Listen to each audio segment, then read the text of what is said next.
My Kindle shut down on the last fucking thing I did. Anyways, Peterman and his disease bribes to Jen Grant. Now, Taylor thought that she could get protected, and Jen Grant thought she could protect Judge Taylor by having Ian Holtz rape Katie Pancratz at Grant Watts School. If Katie really didn't have, herpes, and Ian didn't get it, well, then she was raped at the school and it victimized the school. And Jen Grant felt fine with that. So did Chris Peterman. That's why I had to come back from Hillsborough to Scappoose. Now, I had to deal with all of that. I had to deal with Katie one night when she was supposed to get drugged at the Butchko's house. Obviously, I threatened Katie. I threatened to beat the shit out of her if she went to the house. And then I got a bag of weed from Jason Yamali, and I walked back over to her house, and I gave her a bowl, and I told her sorry.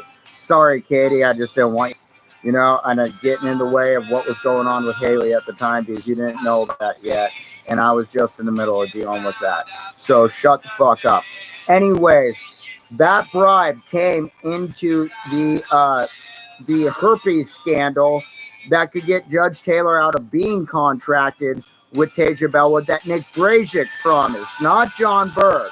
Taylor herself thought that was kind of scandalous, but the little midget dwarf Judge Taylor would also scandalously do whatever she could to keep herself out of prison and keep her job and money in her pocket, and then use this to make money in the future.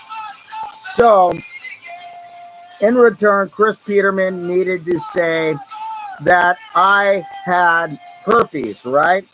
So that's how, in 2014, after my warrant got dropped, I thought I got raped. I really didn't get raped. I don't have herpes, dude. Just like I thought. They didn't fucking rape me that night. They might have tried to kill me, but I stopped that. But they didn't rape me. But what comes into that is the play afterwards that happened at Katie's house and the terrorism all around the town, where Chris Peterman would be the only one accused of this bribe because Jenny L. Clark wouldn't say this, and neither would CCMH or the judges or cops who knew about the whole thing. It would only be Chris and Roseberg trying to defend me, saying they traded diseases, saying I got herpes and that girl got a kid, saying that kid's a disease, saying my herpes is a disease, so it's equal to that kid.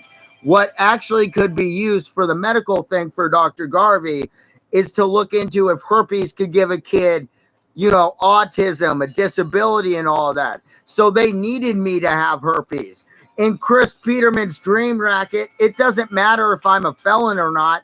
It matters what bodily ailments I have that could cause others to get those bodily ailments. Because that's what Chris Peterman thinks he's after my dad for, too. For hepatitis C and other stuff like that. That's why, my dad's a felon. He should have been locked in prison if he was given any kind of opioid medication. So should I. Because that's how Chris Peterman feels about people like us, who will talk back against his bar license. And the fact he doesn't have immunity, he was never promised it.